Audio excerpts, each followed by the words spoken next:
Alright, welcome everybody. In this hopefully very short tutorial, I'm gonna show you how to download, install, and use KeePass, which is a password manager for Windows, and it's also available on Linux and Android as far as I know, but this tutorial is gonna be for Windows only, though the steps are pretty much the same.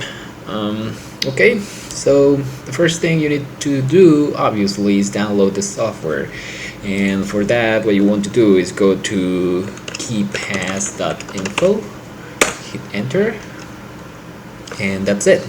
So at the time of this recording, the newest version was 2.27, so I'm gonna go ahead and click here to download this version. You can see there is so many beautiful things around here. Just click here, download KeePass 2.27 again, and this is gonna take you to this page where it's telling you, hey, you know what, there is two versions of KeePass 27. There is the classic edition, which is actually KeePass 1.27, and the professional edition, which is 2.27. Now both of these versions are actually free, and the only difference is that the classic version uses this thing called GDI Plus, which is already included with Windows XP or any newer version of Windows. But the professional edition actually uses the .NET Framework 2.0 or newer, which is included with Vista or newer operating systems of Windows. So I actually have Windows Vista, as you can see here, so I'm gonna go ahead and download this version. So just click here. Oh, one more note. Before I go ahead, there's also two versions of each version. The first option that they give you is the installer version, and the second one is the portable. Basically what this is that this portable version is just a zip file with everything you need to run the application on it. So if you're a pro user, you might just want to download this one, but since this is a tutorial for newbie users, we're gonna use the installer version, so that's what I'm gonna download. So I'm just gonna click here. You'll see that it will start in 2, 1, go. Alright, so I'm gonna download this to my desktop or wherever this thing downloads. Anyway, so I'm just waiting for it to finish. It's done, so I'm just gonna click here. Are you sure you know what you're doing? Yes, I do know what I'm doing, so just run it. Yes, I want to install in English, thank you very much. Welcome, blah blah blah. Next. Yes, I agree to the terms of service. Next. That directory seems good to me, so next. And yes, I want every one of these things, so yeah, next. This option here, associate KeePass with the KDBX file extension, it makes this program open these kind of files, which actually I think it's the only program in the world that uses this extension. So it's up to you whether or not you want to associate this application with this type of files. So I'm just gonna leave it on the default for now. I'm actually gonna close the browser now because we're not gonna use that for a while. Actually, I'm just gonna create a new tab and leave it there. So back to the setup. So next, and install. It's gonna do lots of fancy things. Just wait for a few seconds. Sit down, enjoy life. Things are good. So okay, it's done, and you can see here it says, do you want to launch KeePass? Yes, please. So we finished installation, and it's asking me if I want the application to check for updates automatically. I'm gonna say yes because it's the recommended option. If you don't want it to, you don't have to. It's up to you. So I'm just gonna click enable here. The very first time you launch KeePass, you're gonna see this thing, which really doesn't tell you anything, what you can do, what you are supposed to do.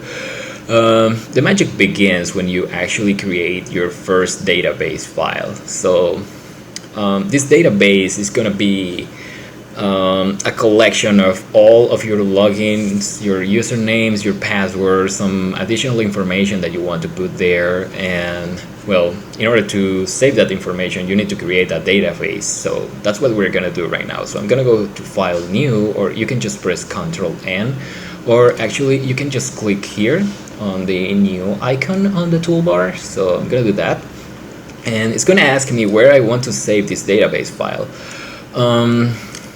Now this is very, very, very important, because the fate of all of your information depends on this database file.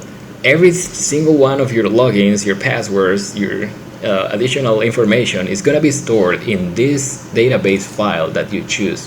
If you lose this file, you're gonna lose everything. There is no way to recover it other than by using this file.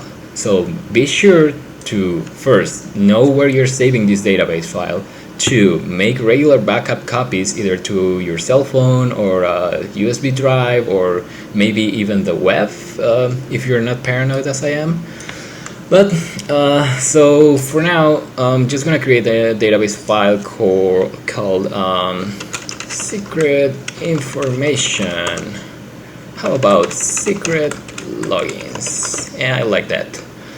Alright, and I'm gonna save this to my documents right now. Again, be sure you know where you're saving this. Just click save, and now it's gonna ask me for some weird stuff that just looks terrifying when looking at it, but honestly it's really not that much of a pain once you understand what it's asking for. This first field, the master password, it's gonna be used to encrypt your database file. In other words, whatever you set here, it's gonna be the password used every single time you want to open this database password. So make sure that it's a very, very secure password, that is hard to guess password, and basically that you are following all of the rules for good passwords. Now, what is a good password? I actually already wrote it here, so just to make it easier for me. A good password contains both uppercase and lowercase letters. That is, for example, you want to say hello with uppercase H and not hello all lowercase. Also, you notice that this little bar here changes every time I type something. This bar is telling you how strong is your current password. So you want to get it as close as full as possible. Anyways, back to passwords. A good password has numbers on it, so instead of just saying hello, you can say hello you too over there. And a good password also has special characters on it. This can be anything like, for example, spaces like I did here, or you can use things like commas, exclamation points, or maybe parentheses. Who knows? Something like that. And last but not least, a good password has more than 10 characters. Forget about 8. Right now the standard is 10, and rest assured that this number is gonna keep just going up and up as computing power progresses. But for now, longer than 10 characters is good enough. So I'm gonna create my master password, something that nobody can guess. Oh, by the way, there is also tips for creating bad passwords if you want to. A bad password is one that it's easy to guess. For example, if you have 2 children, you say, I have 2 children. I don't know. What is this? John and Mary. That's, even though this is a very long password, and you can see here it says that it's very secure, it's really a bad password, because all of these are very common words, and if your children are actually called John and Mary, a lot of people are going to try to guess this, so you really don't want to use this as a password. Also, bad passwords are short. Remember how I was just typing hello? Well, that's a really bad password, as you can tell down here. And Well, I already mentioned that that bad passwords use only basic, very well-known words, like for example, only words that are found in a dictionary. Try using words that nobody knows about. If you speak a foreign language or any other language, try mixing them. Like for example, hola. Speak something like that. And of course, a bad password is something that is either really hard to remember or really hard to type to you, because remember, you're gonna be typing this password every single time you try to open your database. So it better be something that you can type really fast and that is not gonna slow you down, and that you're not gonna get annoyed to typing every single time. In this case, I'm gonna go for something simple, like something simple yet hard to guess. OMG. Really made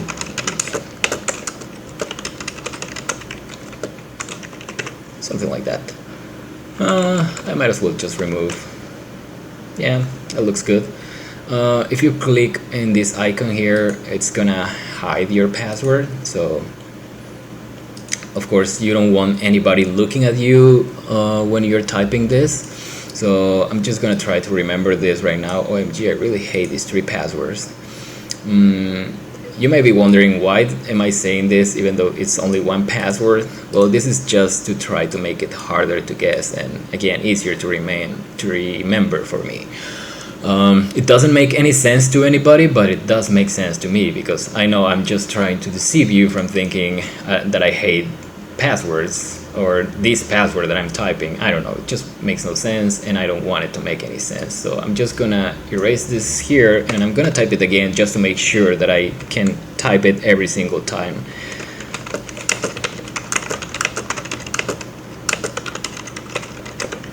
There you go. It's fairly secure. Okay, so these 2 options are a little bit more advanced. I totally do not recommend using this last one. You can read the warning here, but in short, don't use this one. This one, I'll talk about it later if I have more time. Suffice to say, this is just additional security, and you can play with it if you want. Let's not use that for now. So OMG, I hate these 3 passwords. That's my password. So okay. Now it's gonna ask me for a few options for this database. You really don't need to fill any of them, other than this one. I totally recommend coming here and at least clicking this 1-second delay button. What this does is increments this nice little number that you see here. It may not seem important to you. The non-technical explanation is the higher this number, the harder it is for a computer to do a brute force attack on your database. I'm not gonna go into technical details, but you want to make this number as high as possible, but not so high, because it's also gonna make loading and saving your database a lot slower. So again, the higher the number, the slower it's gonna be to save or load your database. So just 1-second delay is good enough. For the rest of the options, that's just okay, just leave it like that. You may actually want to give your database a name. For example, I'm gonna call this my data, and maybe a description. I use this database to store login information because I feel like it. Good, so just click OK, and you're all set. Now you have created your first database. You can see it has already 2 entries here. These are just example entries. Now if you're an expert user who can learn by just looking at, you can go ahead and double click either of these, and you'll basically know how to use the tool in no time. So again, this is a tutorial for non-technical users, so I'm just gonna go ahead and delete this, and we're gonna create our first entries in a few seconds. But before that, let me show you what's the actual purpose of this KeePass tool. Suppose you are about to create a new account. Let's say I'm gonna log into gmail.com. but I don't have an account, so I'm just gonna create a new one by clicking this button here. It's asking for my name. I'm just gonna call this John Doe, and the password is gonna be, I don't know, the final edition. I actually checked that one beforehand. Now it's asking me for my password here. I could just try and make myself an awesome password that's easy for me to remember and probably easy for computers to guess, but you know what? I have this awesome tool called KeePass, and I'm gonna use this one to create a password for me, which is gonna be really hard to guess and really hard to brute force through. I'm gonna show you how to do that. You can just right click here and click add entry, or you can just click this other button here that says add entry, or I believe there is also an add entry here, and nope, there's not. So either way, your choice, or you can also press Ctrl I. So again, your choice. This is gonna open this window to create a new entry. Every entry has a title. Now this title is actually very important because it's gonna be used for auto type. I'm gonna show you how to do that in a few seconds, but in this case I'm gonna call it Gmail, and my username, this is the actual username that I'm giving the website here. So I'm just gonna copy paste this, copy, go back here and paste. Now it's asking me for a password, and here's where the magic actually happens. If you click again this show hide password icon, you're gonna see this is some random garbage. This is KeePass's suggestion to use for a password for this particular site. Now you don't have to use this. KeePass comes with an awesome password generator. All you have to do is click in this icon and go to open password generator, and voila! Oh my, this is so beautiful. Here in this screen you can tell KeePass how do you want it to generate this password. You want it to have uppercase letters, lowercase letters, digits, the minus sign, the underscore sign, white space, special characters, and other special characters, and even these high ANSI characters. Now in my experience, these high ANSI characters causes many sites to break and stop working, so I do not recommend using this option unless you know what you're doing. Additionally, you can tell KeePass how long you want your password to be, so for now I'm just gonna say 20 characters. I'm gonna click OK, and you can see that the password has changed according to those rules that I gave it. Again, I can just go back here, open password generator, mark all those options again, click OK again, and it's going to generate a different password. And I don't know, if I am feeling paranoid today, I can just go ahead and say, you know what, I want a password that's 64 characters long, and click OK, and you'll see that's going to generate a password that's that long. Now you don't have to remember this password. All you have to do is, if you're happy with this result, is just click OK, and here's your new entry.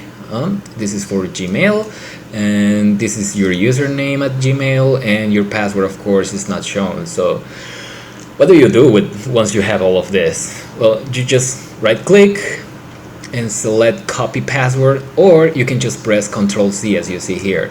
Now when I do this, notice down here that this bar starts to deplete. So if I go to Notepad right now and press Ctrl+V to paste, you'll see that it's pasting my password.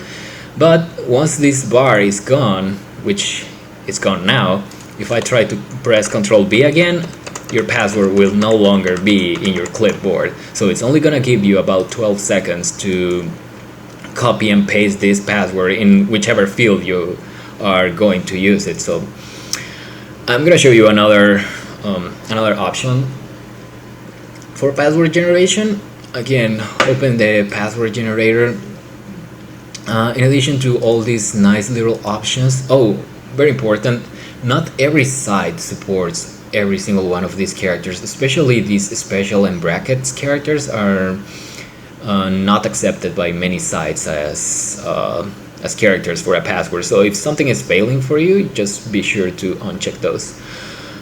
Anyway, there is another option down here that says collect additional entropy. If you hit this one and click OK, you're gonna be shown with this fancy window that looks so weird. But what it's telling you is that it's gonna generate a random password using the information that you give it here. Again, you don't have to remember any of this information. It's just used for random number generation. So one thing you have to do is move the mouse around this grayish area. You'll notice down here that as I move the mouse, this bar starts to fill up. That's how many bits it has collected from your mouse movement. So in other words, every time you move your mouse, it's generating a random number based on the information that's below the mouse. It's also asking you to type some random characters here. So what I usually do is go to whatever I have in hand, like for example, I just go to Google and say whatever, and I don't know, just copy this. Control C, go back to KeePass, Control B. Again, it can be anything. You can fill it with just random trash if you feel like it. If you can use whatever. It's just random information for random number generation. You don't have to remember any of this. So I'm gonna click OK here. You can see now the password is not being shown. I don't need to see the password. I'm gonna show you. I'm just gonna click OK. So I'm gonna select this first entry, hit Control C, go back to Gmail, and just hit Control B twice, and that's gonna be my password. And I'm done here. So I'm gonna prove that I'm not human. 1172, and I agree to the terms of service. Go to the next step. Don't remember passwords for me, Firefox. Thank you very much. Oh, you can't leave your birthday empty, so I'm just gonna give some random information here. 01, whatever, 1980s, because the 80s were awesome. I am something else. So now again, my password is no longer in my clipboard. That's not a problem. I can just go back to KeePass and select the entry, Control C, Control B, and Control V. And let's try again. I honestly can't read this image, so let's try again. 255. There you go. 255. Next. Awesome. Do I want to create my profile? No, thank you. Now my account has been created, so I'm just gonna go to gmail.com. Hopefully it's gonna load very fast. Actually, I made a mistake. I apologize. Before doing this, I wanted to sign out, and now I'm gonna go back here to sign in, and here's some of the awesome magic. I could just go back here and say, you know, Control C, Control B, but KeePass actually has a much better feature. I'm just trying to get rid of this. Yes, I'm done. Has a much better feature called auto type. If you see here, actually it's not shown here. Oh yeah, it's not shown here, but don't worry. So all I have to do actually is just select the username text box and hit Alt Control A, and it's gonna type my username and password for me. I don't even have to do anything, and I'm done. It's really that simple. Now you notice that when I signed out a few minutes ago, it actually remembered my username, and all it was asking for it was my password. Well, KeePass actually knows about this, so I'm gonna go back here to this first option and double click on it to edit it, and go to the auto type tab. So you notice here it says inherit from auto type sequence, blah blah blah. What you want to do in cases like this is override it, and you'll see this information here says username, tab, password, enter. This is what KeePass is actually doing when you press Ctrl Alt A. It's typing your username, then it's pressing the tab key, then it's typing your password and it's pressing the enter key. That's what you saw a few minutes ago when I just pressed Control Alt A. It typed my username and then it suddenly jumped to the next text field. That's because it just pressed tab for you. So if you press tab on your browser, you'll notice that this little focus indicator changes from one place to another.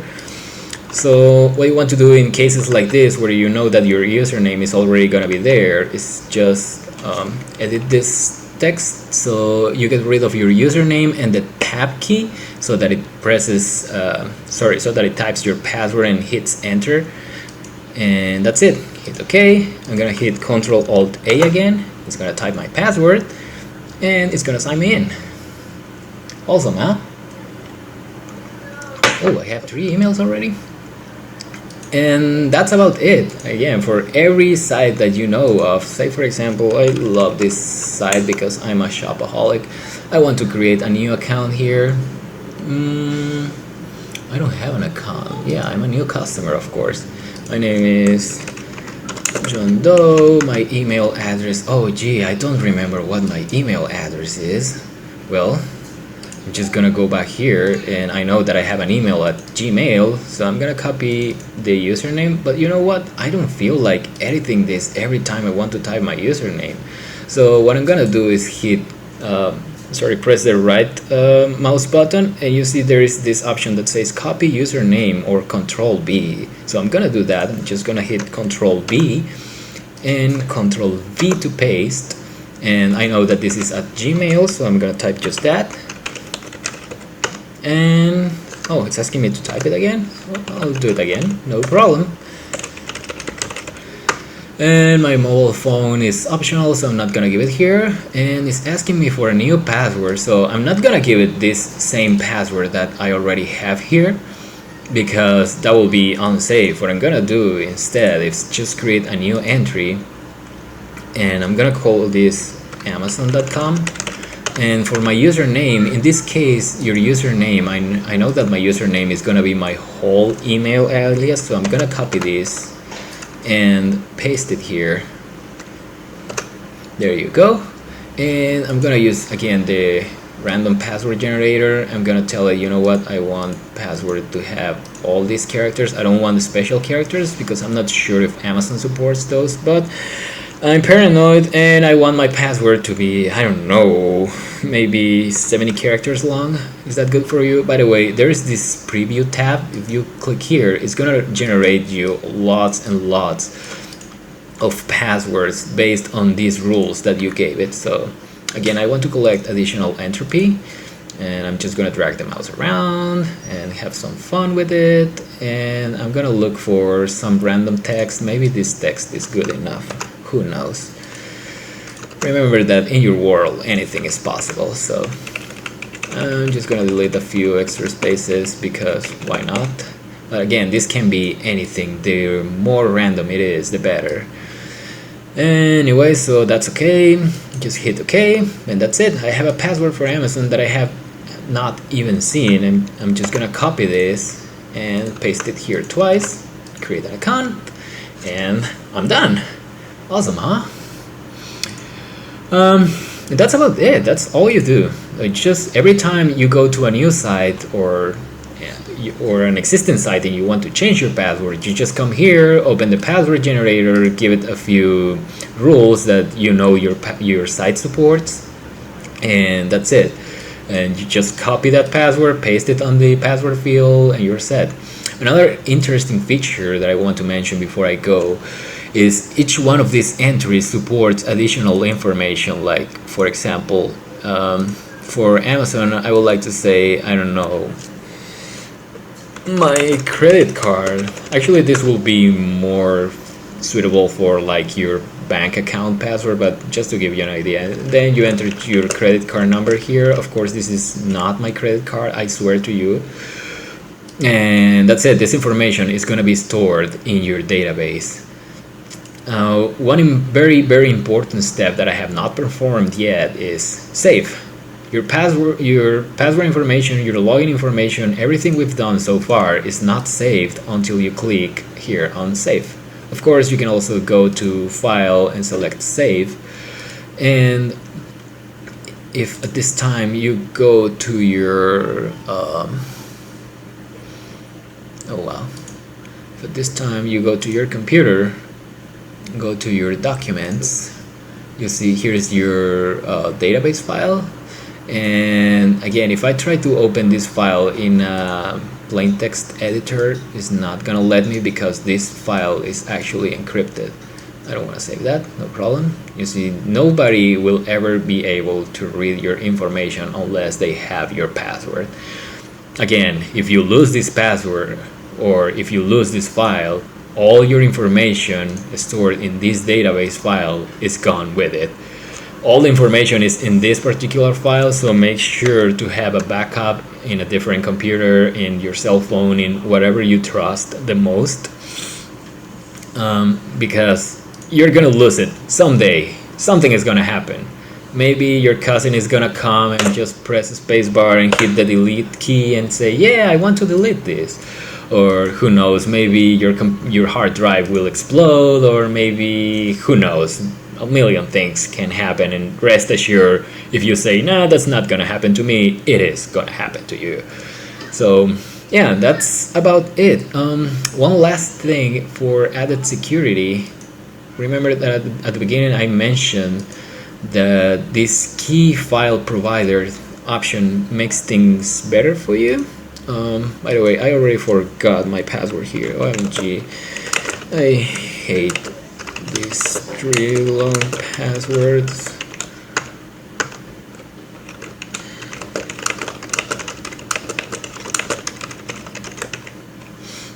Alright, this key file or provider, whatever, this is an additional feature for security. You can basically pick up any file that you know of. Say for example, I have music here. Yeah, I have sample music here. I could pick any of these files, and those will be used to encrypt your final database file. So it will use both your master password and this key file to encrypt your file, incrementing the how do I say this, making it a lot harder to just try to guess just your password. So imagine that somebody you thought it was your friend gets a hold of your master password and also gets a hold of your database file of this file over here. If you are using a provider file or a key file or whatever this file is called, they will not be able to open your database because they also need this additional file that you are using to encrypt your database. Now, if you don't have this file either, you won't be able to open your database. Okay, so it's very, very important that you use this, that you keep a backup of this file along with a backup of your database. And it's also very, very important that this file that you're selecting here is never ever changed, because if you change even a single character, that's gonna make it a different file, and that's gonna cause that this provider file is not the one that you use for encrypting your database, and hence you won't be able to actually open your database. I'm gonna show you a very quick example. Just gonna type notepad here. I'm gonna type this is my key file. Seriously, that's all you need. I'm gonna save it as one.txt file, and I'm gonna change my options here. For master key, I'm gonna use a shorter key just for demonstration. I'm just gonna use the worst possible password ever, 1 2 3 4 5 6. Do not use this password, okay? This is just for demonstration purposes. And I'm gonna select a key file that's gonna be this one.txt. I'm gonna hit OK, and settings have been changed. That's good, and I'm gonna hit save. So now I'm gonna close this database and try to open it again. And it's asking for my master password. Notice that it already knows where my key file is, so it's telling me, hey, you want to use this, right? Yes, I do. So I'm just gonna type my password. voila, it's open. So let me show you what happens when the file is not correct. So I'm gonna try to open that same database again, open file, and I'm gonna give it a completely wrong file just for the sake of it. I'm gonna give it another of these files, and again my password. Okay, it's gonna say, you know what, I can't open this database using that information that you provided. So again, the key file is very important. I'm gonna show you one last thing. I'm gonna change this, I don't know, this I for an uppercase I. I'm gonna save this file, save. I'm gonna try to open this again. 1 2 3 4 5 6. Okay, and again it tells me, you know what, I cannot open this file because either the master key or the file are invalid. So again, the file must be the exact same every time you want to open the database, otherwise it's not gonna work. And that's about it. Ooh, that was a little bit longer than I expected, but I hope you enjoyed and I hope you learned a thing or two here. Again, if you have any questions, just post them on the bottom of this video, I guess, and enjoy.